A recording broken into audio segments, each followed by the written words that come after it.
Assalamualaikum and good day. I am Naya Pindaton together with my group members Ahmad Nubaisa and Tahir Naima.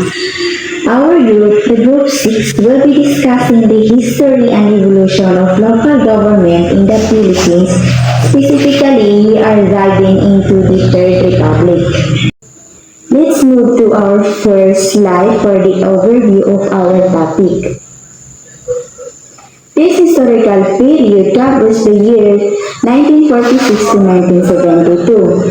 When we talk about the Third Republic, the biggest word you need to remember is decentralization. Before this era, our government system was heavily centralized. This means almost every single major decision, piece of funding, and project approval had to travel all the way to Manila. If a small municipality needed a budget for a local road, they had to wait for the national government to go ahead. However, during this period, a major shift happened. Local governments were slowly given more autonomy and power to govern themselves. Congress began passing pioneering laws specifically designed to expand local capabilities. Even our Supreme Court stepped in during this era, protecting local units by ruling that the national government could not just interfere with local affairs whenever it wanted. This set to the stage for a more democratic approach to local governance. Now let's look at the very first landmark law that started this transformation at the absolute grassroots level. This brings us to the Republic Act number 2370, famously known as the Barrio Charter of 1959. This was a massive historic turning point for our country. Before this law was passed, the barrio, which is what we call the barangay today, was not even considered a legal entity. It was just a geographical area where people lived without any real legal status or structures. But Republic Act 2370 completely changed that by officially recognizing the barrio as a corporate entity. So why is it this important to our topic? Because it completely transformed local democracy. For the very first time, regular residents in the barrios were given the legal right to elect their own barrio officials.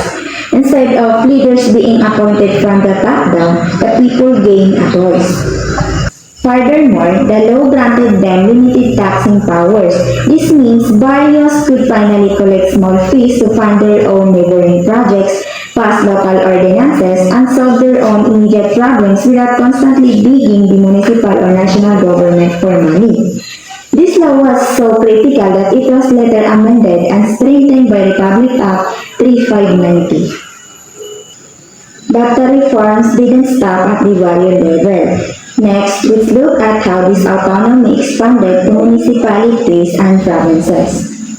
Our next milestone law is Republic Act number 2264 or the Local Autonomy Act. While the Barrio Charter focused on the small communities, Republic Act 2264 focused on granting much broader powers to cities, municipalities, and provinces.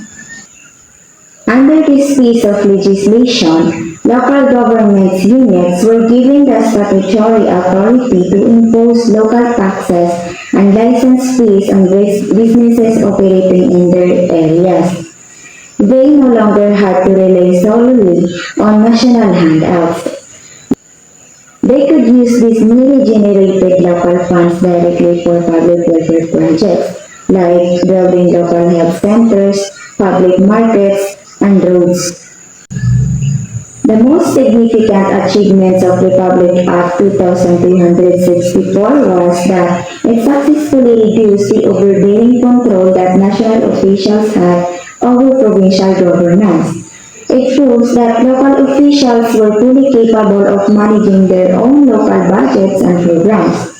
By strengthening local governance, it laid the foundational blueprint for the highly decentralized system we study in public administration today. To discuss how this momentum carried forward into the late 1960s, With the Decentralization Act, I will now hand over the presentation to my co-reporter, Naima Tahir. Good day, everyone. So this time we were going to talk about two important topics in the Philippine local government history, the Decentralization Act of 1967 and how local government worked before martial law. These key moments that shape how our local communities were run, and they help us understand how power was shared between the national government and our provinces, cities, and towns.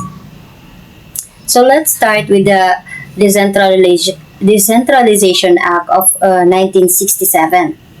So before that, what exactly was this law about? So simply put, it was a big step toward giving more powers and responsibility to local governments. So before this, many decisions and actions by the local leaders needed approval from the national government in Manila. This law changed that. So let's go through its main features one by one. First, provinces and cities will support rural programs. This meant local governments now had the power and authority to plan, fund, and carry out projects that help rural areas like farming support, buildings, roads, or improving basic services. They didn't have to wait for the national government to take actions for their own communities. The second is national approval for the some local actions was removed before his law. Even small or rotten things local officials wanted to do had to be checked and approved by national agencies. The Decentralization Act took that the requirements away for many of these actions. This made things faster and easier and more flexible. Local leaders could respond quicker to the needs of their peoples. Third is provincial shares in internal revenue increase. So internal revenue is the money the national government collect from the taxes and other sources. A part of this it's given to local governments to use. This law increase how much provinces receive. More money meant more resources to build schools, hospital, markets, and other projects that benefit the community. So fourth, some appointments were transferred to governors. Earlier, many local officials were appointed by national leader. This law gave provincial governor the power to appoint certain local officials themselves. This meant leaders who knew their province best called someone people they trusted to help run the government, making it more responsive local service. All these changes were meant to make local government stronger, more independent, and better able to serve their people. So now let's move to how local government worked in the year before martial law was declared in 1972. This was the system that exists and it's already had democratic figures that we still see today. So let's look at its key points. So first, local officials were elected directly by the people. This is a very important. Mayors, governors, and other local leaders were chosen by the citizens themselves through elections. So people had the power to pick who would lead their towns, cities, and provinces. This is the heart of democracy. Second is elections were held every 4 years.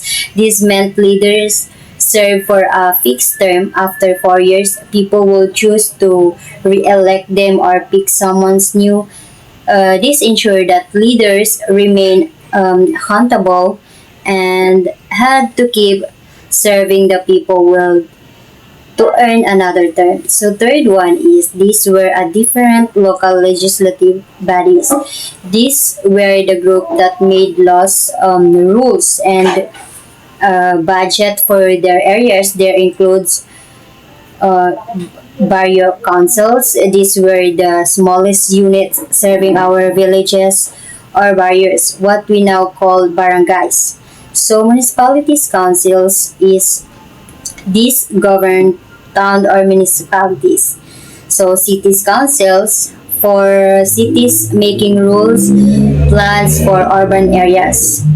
And then provincial boards, this is look after the whole provinces, coordinating work across all its town and cities. Each of these bodies was made up of elected or representative to every level of community, had a voice in how it was run. To sum everything up, the Decentralization Act of 1967 gave local governments more power, more money, and more freedom to act, shifting power closer to the people.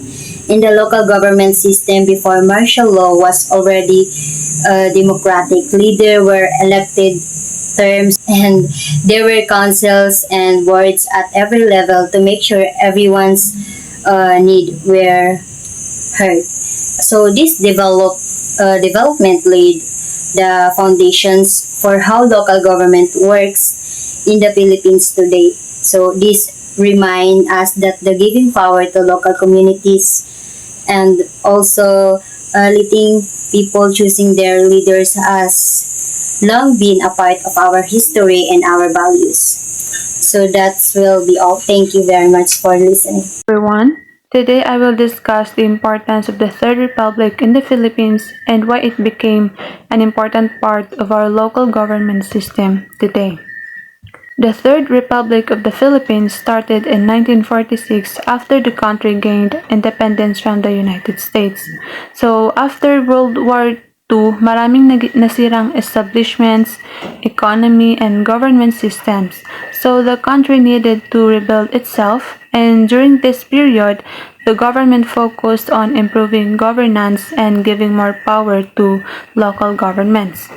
So one important contribution of the Third Republic was strengthening local autonomy. So kapag sinabi nating local autonomy, ibig sabihin nito ay binibigyan ng mas malaking kapangyarihan ang local government units or yung mga LGUs tulad ng mga provinces, cities, and municipalities para mamahala sa kanilang sariling lugar or community.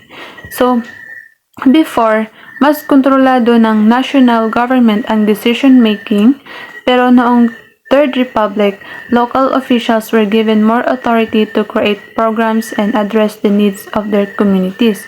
So dahil dito, mas naging mabilis ang pagresponde sa mga problema sa local areas because local leaders already had the power to act.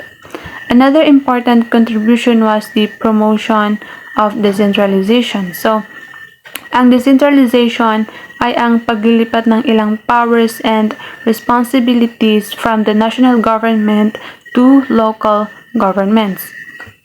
So this became important because local officials know the actual problems and needs of the people and their communities. So halimbawa, mas alam ng chairwoman, chairman, ng mayor or ng governor kung ano ang kailangan ng kanilang lugar compare sa national officials.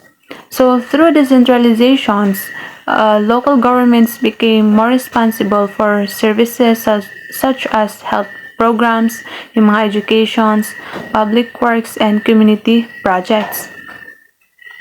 Mas naging efficient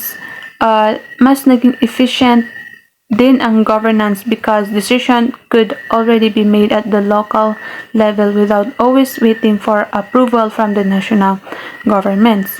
So the Third Republic also increased the participation of local communities. So dahil mas naging active ang local governments, yung mga citizens also became more involved in community affairs. People participated more in local programs, projects, and decision making. So mas naging cooperative ang relationship ng government at ng citizens. So communities learn to work together with local officials para mapabuti ang kanilang community. So this participation helps strengthen democracy and encourage people to become more responsible citizens. So another important thing to remember is that reforms during the Third Republic became the foundation of modern local government in the Philippines. Ang mga principles at policies na ginawa ng panahong iyon influenced future laws, so especially the Local Government Code of 1991. So because of these reforms, local governments today have greater powers and responsibilities. They are now more capable of handling local concerns and delivering services directly to the people. So conclusions, the Third Republic played an important role in promoting local autonomy and decentralizations in the Philippines. Through important laws and reforms, local governments received greater powers and responsibilities. These reforms improve local administration, governance, and community participation. So sa madaling salita, the Third Republic helped shape the modern local government system that we had today, or that we have today. It allowed local governments and communities to become more active, independent, and responsive sa need ng mga Filipino people. And that's all for our presentation.